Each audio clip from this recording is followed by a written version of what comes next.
It's Razor Pop lah! It wasn't easy for Korean singer G.NA to break into the music industry. She had to wait 5 years and had a false start 3 years ago when the girl group she was in got disbanded by the record company.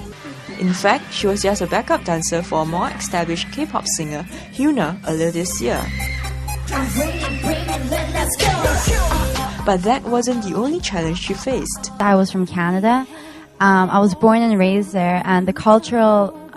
I had a culture shock. Like, I had this huge culture shock when I came to Korea because I thought I was Korean, but I came and I'm like, wow, there's so much I need to know more about Korea in order for Korean people to love me as who I am. What was the biggest culture shock that you encountered when you first joined? Well, per se, you know how in English we just say, if someone tells you something to do, we can just simply ask, hey, but why? You know, hey, can you tell me why we have to do this? But in Korean, it's called 말대꾸. It's like it's not a good thing.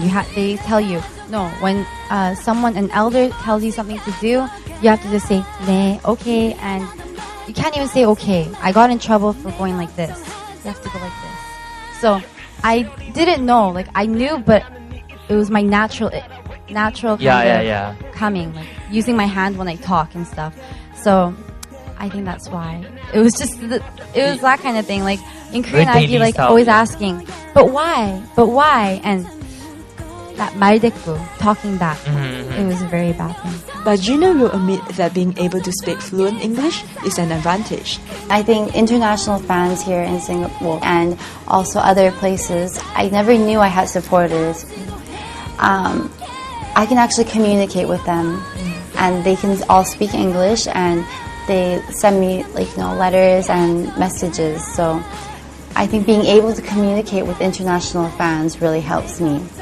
It's been helping me a lot. Being bilingual in English and Korean may also have been a factor in landing her the gig to co-host a music chart program, The M Wave, with Alexander and Kevin from boy group U-Kiss. But being a singer herself, how does she keep objective and not over-promote her own album?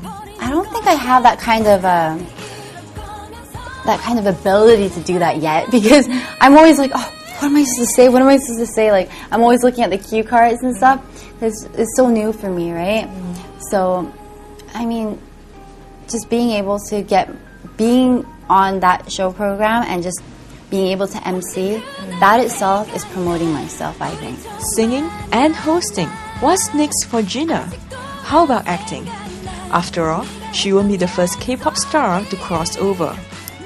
For now, I want to get me known, like G.NA, known as a singer. I want people to, be inspired and look up to me as an artist, an international artist.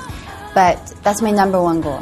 But later on in the future, if I have any chances to, for say, act or model or do anything, I'd be more than happy and more than willing to try. So, of course, I like trying new things, so...